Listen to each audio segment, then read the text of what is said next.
afternoon, everybody. We are busy looking at the TV screen. I am so excited to have you guys here for this episode of I Got My Miracle at Rythmia. My name is Meg. I am typically live here on the Rythmia Facebook page and YouTube on Sundays, but I'm super excited to be stepping into the shoes of Kim Terranova this Saturday with my dear friend Lindsay here, who has just spent the week here with us. Rythmia, we are a Life Advancement Center retreat center in Guanacaste, Costa Rica, specializing in many different life-changing modalities, healing, plant food recipes curated by me at the restaurant. And we also offer plant medicine ceremonies, breathwork ceremonies, colon cleanses, yoga, massage therapy, you name it. We've got it here to help people connect back to the truth of who they are, merge back with their soul, and receive life-changing miracles. So, this is a big friggin' deal, what we're doing here. And we've had close to 10,000 people through the doors doing this. I see some people are hopping on here. Please let me know where you're watching from. Say hello. Again, my name is Meg. This is Lindsay. I know we'll have a lot of Rythmia alumni watching, and probably some people that don't know exactly what Rythmia is just yet. So if that's you, welcome. Hopefully this video gives you a little bit of inspiration and insight into what it is we do here. So we're here to talk about Lindsay's experience, and we were together in a class this morning. I taught a 2-hour class where we had a lot of sharing, people in the group. We had about 60 people here this week. Mm-hmm. And you had a beautiful share that I thought would be beneficial for people to hear about. So let's talk about this, your first revelation of a miracle and what that meant to you. Yeah, so this is my first time at Rythmia, and I originally heard about Rythmia in December from my neighbor who had come here and received a miracle. And I have always struggled with anxiety as from a very young girl, like separation anxiety from my mother. I couldn't be away from her for 10 minutes until I was in 6th grade. And one of the side effects to that is that I was so anxious, I never learned how to experience joy or happiness in this world. I saw all these people around me who radiate joy and happiness. And I just would sit there and be like, how are these people so happy all the time? And how do you experience that? And I had my first taste of it when I was 25, but nothing that was sustaining. I didn't understand how people lived in this flat line of happiness. This flat line of happiness. Like, how is that your baseline level? I want to just go and I want to stand next to you and I just want to absorb that energy from these people. And then coming to Rythmia on my second night here, I healed my soul. I healed my heart in so many ways. I told myself that it was like okay to forgive myself. It's okay to love myself. It's okay to be happy. And then that's when I received like all of the joy in the world. And you're getting emotional talking about it. It's so beautiful. It's so beautiful. And it's so to finally receive joy, like the pure joy. I've now become one of those people that I feel like radiates the joy and the happiness in this world, that I hope to be one of those people where someone wants to come stand next to me and just like absorb my energy. Yeah. And I would argue to say that you did not receive the joy, but you uncovered your joy, right? Because at the core of who we all are is joy, is love, is infinite connection and abundance, right? Yeah. And what lays in front of that and what stands in the way of us experiencing that is just the stories. It's the anxiety. It's the things that we hold on to that we're using as tools to get us through. There was something I'm sure that happened. It's like the coping mechanism. They teach us here that it's the coping mechanisms that prevent us from experiencing the world around us. And I was using the story of anxiety and all the things that had happened in my past to cope with the present because I wasn't ready to experience it. And now I've slowly like shed those coping mechanisms to really live in the present moment that's just so happy. Yeah, because when we're in the present moment, nothing else matters. There's no fear when we're living in the present moment. Because when we're not in the present moment, what we're doing is we're worrying about the future, right? Mm-hmm. So, or we're excited about the future, but for the most part, we're worried about the future, right? Or we're reminiscing about the past and living in the past and wishing things were the way that they once were, or remembering things. And typically we remember things inaccurately, right? Which only causes us stress in the present moment. So medicine brings us back to this place of presence, of oneness, of connection, and of remembering that all of the joy and the love that we are always trying to create by doing is there when we connect with the being. Yeah. Which is what I think you've embodied so deeply this week. And I can see it. I can't stop smiling. She can't. So. She's got this sparkle in her eye. And it's absolutely such a beautiful, beautiful, beautiful thing to see. Now, this is the end product of this work at Rythmia. It's a roller coaster ride. There's a lot of ups and downs while you're doing any sort of deep spiritual work. But this week at Rythmia is very intense.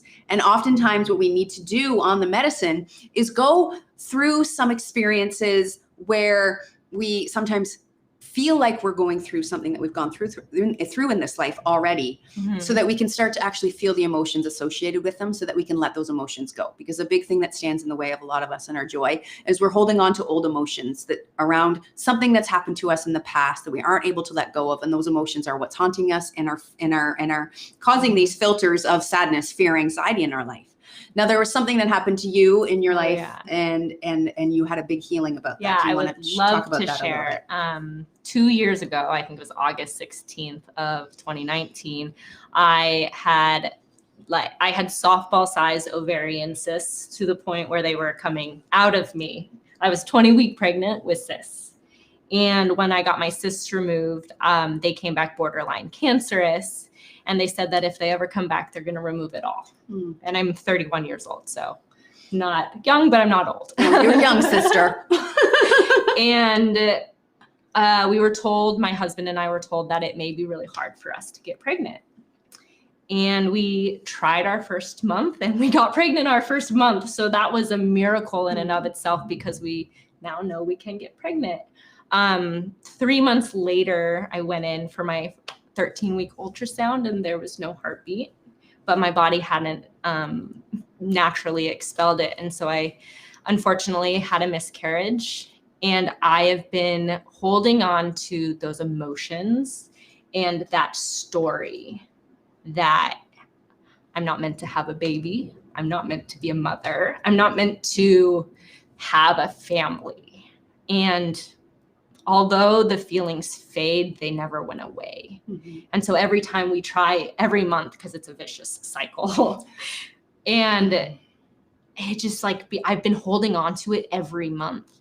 And then finally, I'm here on the same night I healed my heart. I also finally was able to heal from all of the miscarriage emotions. And I had a consult, and I was told that, stop telling yourself this story, because it does you no good, because it doesn't mean anything, because this isn't it doesn't have anything to do with your future. It just happened in the past that it wasn't the right time. And I was also informed that I can have as many babies as I want.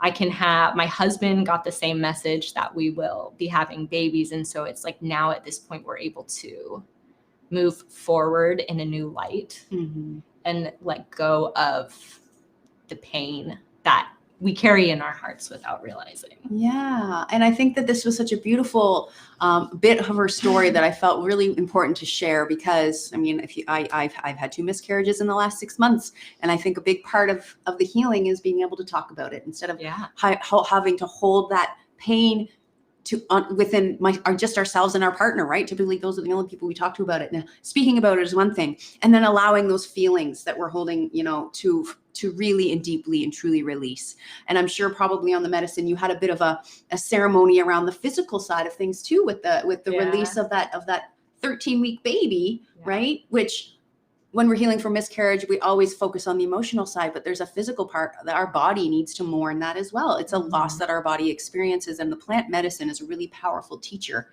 and she guides us through that. So not only do we feel it in our heart, we feel it in our body, we can release it and let go. Yeah, it was a very physical. It's it starts low, and then you start moving it in a way to where it finally releases, and it no longer lives there. And you have so much hope and trust and faith. Yes, that this babies, as many as there may be, will be coming. And that, I just think that is so incredible and such a beautiful beautiful message and such a healing story, because so often we are told this and we hear this, that our babies aren't coming to us until we've cleared out the space for them. And I feel like that's what you and your partner did this week. You worked on yourself to create this beautiful relationship for this baby to enter. And one thing that I actually kept asking every night of ceremony is that I kept asking her, like, do I do another round of IVF? Because I did a round in July and it didn't go well. I mean, so we were planning on doing it again in October. And I kept asking, do I do another round? Is this like what I'm supposed to do? And I never got an answer. So I was like sitting there like, I still don't know what to do. And then I'm sitting in your class this morning and I got an email from my IVF provider. And she's like, you know what, time to come in and start doing all your lab tests to get ready for your next round. And I was just like, no. And I didn't need to have someone else answer that question for me. I needed to answer it. I needed to feel it and answer it myself after everything that I have learned this week. So beautiful. And again, another layer of the healing is coming back to our intuition and hearing our soul's voice. So when it comes to making these decisions, you know, the answers just come. A lot of people come to this work with all of these questions that they want to ask the medicine, and we drive everyone to work with very clear set of intentions here. And when you work through this process, the 3-step process of being shown who you become, merging with your soul and having your heart healed, all the other questions dissolve because you don't need to ask them anymore. Because when the universe serves you these types of opportunities, like this email, you just know I have the answer instantly, because I know who I am. And I'm so divinely and, you know, connected to my truth. Yeah. So what a beautiful, beautiful thing. So now you and your partner can just have fun. Yeah. Exactly. Yeah. That is exactly correct. So beautiful. Well, this is, you know, I think that we can leave it at that. I think that this has been a lot of information for anyone out there. Inspiration.